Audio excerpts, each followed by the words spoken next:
23장 우리가 앞에 나오는 내용을 보면 이제 유대인들이 공모를 해서 바울을 죽이려고 하는 그런 이제 음모에 대한 내용이 나옵니다. 그래서 이 사실을 천부장이 알고는 그 소요를 이제 막습니다. 그리고는 이 일을 천부장은 어떤 그 역할이라 그랬죠? 소요를 밀란을 이제 방지하고 또 일어나면 그걸 또 관리하는 군인들입니다. 1000명의 이제 군사들이 그 예루살렘 성 안에 지금 이제 들어와 있는 것입니다.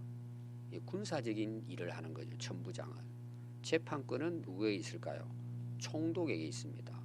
총독은 오늘로 말하면 사법, 행정을 담당하는 역할을 한다. 이렇게 볼 수가 있겠죠. 그것을 천부장 입장에서 이거는 별 문제가 없다 하고 돌려보내려고 하는데 유대인들이 이제 한마디로 말하면 데모를 하는 거죠. 죽여야 된다. 그러니까 천부장이 어쩔 수 없이 총독에게 보내야 돼요. 바울을. 또 왜 바울을 보내야 되느냐? 바울은 로마 시민권을 갖고 있어요. 그러니까 함부로 유대인들이 죽일 수는 없어요. 이게 법적인 절차를 밟는 거죠. 유대인들은 뭐예요? 죽이자고 그러고. 그래서 앞에서 제가 유대인에 대한 이야기했죠. 그들이 율법을 이야기하면서 율법을 지키는 자들이에요. 바울이 거기에 대해서 당당하게 이야기했다 그랬죠. 당신들이 율법을 중요하게 여기면서 왜 당신들은 당신들의 법, 유대인의 법이죠. 자, 하나님의 법이 자기들이 기분 상한다고 죽일 수 있어요. 사람을. 자기들에게 반대한다고 그냥 데모를 일으켜 가지고 그 사람을 죽여도 그게 옳냔 말이에요. 그래서 앞에서 바울이 그걸 이야기한 거예요. 아니 당신들이 율법을 지킨다고 하면서 당신들이 율법을 범하냐? 그리고 대제사장 아나니아를 뭐라고 이야기해요? 이 해칠한 벽이라고 그러죠. 담이라고 이야기합니다. 이게 이제 예수님께서도 유대인들에게 말씀하신 내용이에요. 그래서 이걸 이제 오늘 우리에게 이제 이걸 연결을 시키면 우리가 유대인은 아니지만 우리는 이제 예수님을 믿고 하나님을 믿잖아요. 그 하나님을 믿는다는 것은 하나님의 말씀을 믿는다는 거죠. 근데 우리도 유대인처럼 실수할 수 있어요.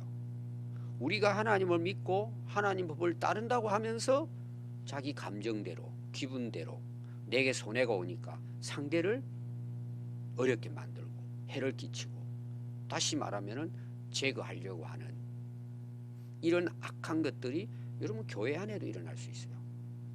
이게 교회 안의 현실이에요. 그걸 우리가 이제 역사를 보면은 다 나오죠. 우리 교회 역사를 보면 특히 이제 중세에 캐톨릭의 만행 어마어마한 많은 그리스도인들이 화형당했습니다. 엄청나게 많은 핍박을 받고 죽었어요. 이게 말이 안 되는 거잖아요. 그러면 근래에 우리 기독교 역사는 어떨까? 마찬가지. 그러니까 오늘 우리 스스로를 이게 이제 그 당시 유대인들이 바울을 고소한 사건이지만 이건 오늘 우리들에게도 교훈을 주는 거예요. 이해가 되죠? 우리가 하나님을 믿는다, 뭐 말씀을 가르치고 하면서 우리가 안 지키는 거예요. 여러분 오늘 세상 사람들이 우리 교회를 향해서 왜 비판을 하고 비방을 하고 신뢰하지 못할까요? 아니 예수 믿는 사람들은 이렇게 살아야 맞다는 걸 안 믿는 사람들도 알아요. 더 쉽게 말하면은 말씀을 떠나서 기본적인 상식은 돼야 된다. 우리 그리스도인들이.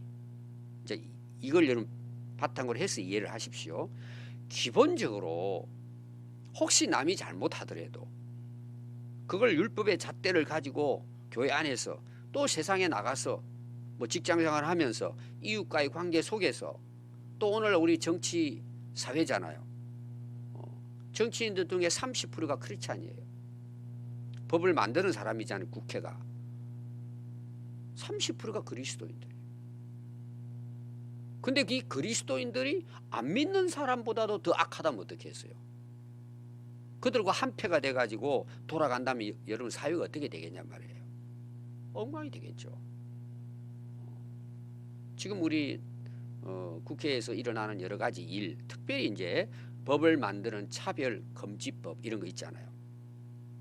여러분 거기 크리스찬들이 찬성하고 났어요. 저는 우리 그 전주시에서 한번 요 문제를 다루다가 어느 그 농촌교회 장로님이 한 분이 반대해가지고 그게 무산된 일이 있습니다. 기회 되면 그 장로님 한번 식사 좀 대접했으면 좋겠더라고요. 군산 시내에도 크리스찬이 30%가 넘어요. 시의원 단 한 사람도 반대하지 않고 거기 찬성했어요. 예수 믿는 사람들이. 이건 앞으로도 마찬가지예요. 지금 우리 대선의 상황도 보십시오. 거기 믿는 사람들 많잖아요. 물론 뭐 교회 가가지고 표 받으려고 등록만 한 사람 있겠지만, 그럼 우리 믿는 사람들 입장에서는 여러분 무슨 지역주의가 있고 당파가 있냔 말이에요. 교회 안에서. 우리는 모든 면에서 기본적으로 상식은 우리가 넘어서야 돼요. 정치하는 사람들은 뭐예요? 전부 다 자기가 되려고 온갖 음모를 다 꾸미는 지금 시대입니다. 그건 여러분 그런 거예요. 세상 사람들은 자기가 권력을 잡기 위해서 온갖 수단 방법을 가리지 않고 표를 얻으면 돼요. 그 사람들은. 근데 그게 우리 크리스찬들도 같이 거기 합세하면 되냐 말이에요. 우리가 오늘 꼭 기억해야 될 것이, 이게 그 당시 유대인들이 복음을 전하는 바울을 음모를 꾸며가지고 아무 법에 해당도 되지 않는데 죽이려고 했던 것이나, 그리고 바울이 당신들은 하나님의 법을 지킨다고 하면서 당신들이 법을 어기고 있느냐고 당당하게 바울이 이야기한 것처럼 오늘 우리도 돌아봐야 될 부분들이에요. 충분히 여러분 이해가 되겠죠. 이게 이제 앞에 23장에서 계속해서 나오다가 오늘은 이제 정식 재판에 들어가는 내용이에요. 그래서 바울을 무조건 죽이려고 하니까, 그것도 막 맹세한 사람이 40명이 순교를 각오하고 바울 죽이겠다는 거예요. 그러니까 천부장이 이 내용을 알고는 470명의 군사들을 동원을 합니다. 그게 뭐 보병도 나오고 뭐 기병도 나오고 창병도 나오고 470명을 모아가지고 가이사랴에 있는 총독 벨리스에게 바울을 넘기는 거예요. 근데 미리 정보를 알잖아요. 바울의 조카가 천부장 찾아가가지고 이 지금 유대인들의 계략이 밖으로 바울을 나오게 해가지고 덮쳐서 죽인다는 매복한 사람이 40명이에요. 그 천부장이 안 되겠다. 그렇게 470명을 바울을 가이사랴에 있는 총독청으로 옮기는데 470명을 동원해가지고 완전히 군사작전이죠. 바울 하나 살리기 위해서. 그렇게 해서 이제 가이사랴로 보내는 내용이 이제 오늘 여러분들이 앞에 이제 31절부터 35절이 나옵니다. 31절에 보면 밤에 몰래 이제 바울을 피신시키는 거죠. 어디로? 가이사랴에 있는 총독부로. 근데 거기 바울을 데려가는데 안디바드리란 지명이 나와요. 여러분 지도 한번 내보시기 바랍니다. 그리고 33절에는 가이사랴에, 그러니까 목적이 지금 가이사랴입니다. 예루살렘에서 가이사랴로 가는데 안디바드리를 거쳐서 가는 겁니다. 그럼 여러분 지도를 보시면 그 여러분 지도에 예루살렘 나오죠. 예루살렘. 그 어디를 봐야 하냐면 바울의 선교 여행에 3차 로마 행이 되어 있는 63페이지입니다. 그 예루살렘 나오죠. 예루살렘이 그 인쇄가 되어 있습니다. 그러면 지금 가이사랴 위에 있죠. 그까지 가야 돼요. 근데 어디를 거쳐 간다고요? 안디바들이에요. 그러면 위치가 어디냐? 연필로 이런 표시를 하면 됩니다. 예루살렘하고 가이사랴 중간인데 그냥 일직선으로 중간이 아니고 약간 지중해 쪽, 약간 지중해 쪽. 거기 이제 하살표 있죠. 하살표 이쪽 그 지중해 쪽 그 끝부분 거기에서 한 2mm 정도 거기다 표시를 하면 됩니다. 거기 딱 거의 중간 삼각형, 약간 비스듬한 삼각형 그 사이가 안디바들입니다. 위치만으로 알면 되겠죠. 그래서 그 길을 들러가지고 아마 그게 길인 것 같아요. 가이사랴로 가는 해서 이제 가이사랴에 도착을 했다. 이렇게 보시면 이제 위치를 알겠죠. 어디로 가고 있었던지. 그래서 가이사랴에 가는데 거기 보니까 보병, 기병이 나오고 호송을 해서 가이사라에 들어가서 총독에게 누가 보낸 편지를 드리죠? 천부장이 편지의 내용입니다. 그럼 편지 내용은 뭘 같아요? 소요 사태가 왜 일어났는지 간략하게 기록을 해서 보낸 내용이에요. 천부장이. 근데 천부장은 바울에 대해서 어떤 마음을 갖고 있어요? 바울이 죽일 아무 이유가 없는 거죠. 그게 어디 나오느냐 하면은 26절, 28절, 29절에 이제 나오죠.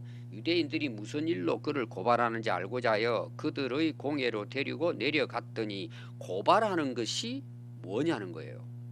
이걸 지금 편지로 총독에게 보내는 내용입니다.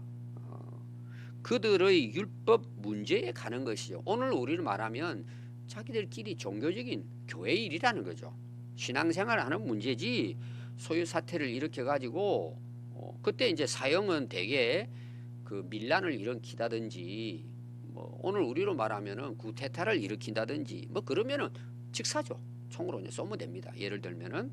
근데 이거는 문제가 죽일 문제가 아니고 율법적인 자기들끼리 예를 들면은 성경 한 구절을 가지고 이게 옳으냐 이게 뭐 잘못됐냐 그런 문제지 이건 죽일 일이 아니다. 아주 정확하게 이제 천부장은 알고는 기록을 했고 그래서 이 한 가지뿐이고 이 율법의 문제뿐인데 한 가지도 죽이거나 결박할 이유가 없다 하고 딱 쓴 거예요.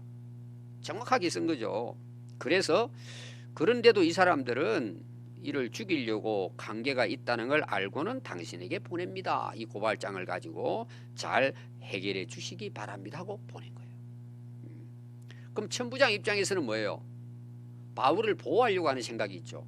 그럼 바울하고 개인적인 문제 때문이에요? 실제가 그런 거예요. 실제가 그런 거예요.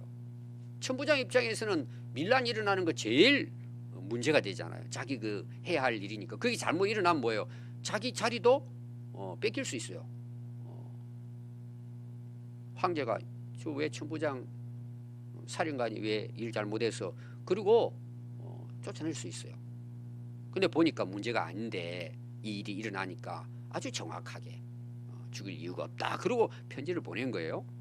그래서 그 보병 그다음에 기병 해서 이제 그들을 데리고 갑니다. 근데 잘 보면은 보병과 그다음에 이제 그 보병 안에는 그 뭐가 있느냐 하면은 오늘 우리로 말하면 뭐예요? 그 보병은 총 뭐 기관총 이런 것 정도 가져가요. 근데 그 사람들은 안디 바드르에까지 도착하고 근데 예루살렘에서 상당한 먼 거리죠. 그까지는 못 따라왔으니까 하고는 마병 기병이죠. 말 타고 이제 하는 거기 기병만 그 가이사랴까지 호송할 수 있도록 보냅니다. 그게 이제 앞에 나오는 이제 내용이죠. 그래서 이제 총독 앞에 세웁니다. 그래서 총독이 편지를 읽고는 그 바울에게 물어봅니다. 34절이죠. 당신은 어느 지역 사람이냐? 그러니까 어디라 그래요? 길리기아 사람입니다. 길리기아 지역의 다수 출신이에요. 바울이. 그럼 길리기아는 보셨죠? 1차 전도 여행해가지고 그 위로 올라가는 지역이 있습니다. 그래서 너를 고발하는 사람들이 오면 내가 네 변명을 듣겠다. 그리고 이제 구치소에 집어넣습니다. 그리고 5일이 지났어요. 24장 대제사장 아나니아가 어떤 장로들 한 변호사를 동원해서 왜 변호사를 데려와요? 로마의 법을 따라서 정식으로 고발해야 된단 말이에요. 그 변호사가 누구죠? 드둘로입니다. 드둘로와 함께 내려와서 총독 앞에서 정식으로 이 드둘로가 고발장을 이제 냅니다. 총독에게. 그랬더니 이제 바울을 부릅니다. 드둘로가 고발하여 이르되 벨릭스 각하여 우리가 당신을 힘입어 태평을 누리고 또 이 민족이 당신의 성견으로 말미암아 여러 가지로 많이 좋아졌습니다. 우리가 어느 모양 어느 곳에서나 벨릭스 총독에게는 늘 크게 감사하고 있습니다. 참 멋있죠? 이게 변호사 역할이에요. 그럼 과연 유대인들이 벨리스 총독을 이렇게 대우했을까요? 정반대예요. 그 당시 역사를 보면은요, 이 벨리스 총독은 잔인한 사람이에요. 자, 우리 이제 나라 쉽게 우리 감정적인 게 있잖아요. 일본 총독부가 우리나라 세워졌잖아요. 그럼 거기 온 총독부에서 하는 일이 뭐예요? 독립군들 잡아 죽이는 거잖아요. 그리고 뭐 이제 구체적으로 여러분들 다 아시겠지만 이름도 개명시키죠. 일본 이름을 바꿉니다. 머리 삭발해 버립니다. 그리고 교육까지도 바꿔버립니다. 일본 말을 가르치고 일본 역사를 가르치고 이런 식으로 식민지화 시키는 거죠. 그럼 여러분 어느 나라 사람이 그 총독부 총독 지나가면은 벨릭스 총독이요 위대하십니다. 백성들이 감사하고 칭송합니다. 벨릭스 그럴 것 같아요. 저놈 죽여라 벨릭스 그럴 것 같아요. 이게 변호사들의 역할이에요. 죽이려고 하는 이들의 업무 계략 가운데 있는 내용이에요. 속으로는 뭐예요? 총독 죽이고 싶죠. 근데 겉으로는 뭐예요? 바울을 죽이려고 이런 행세를 한다 이 말이에요. 좋은 말로. 그럼 여러분 듣는 입장이 어떨 것 같아요? 참 이게 여러분 인간입니다.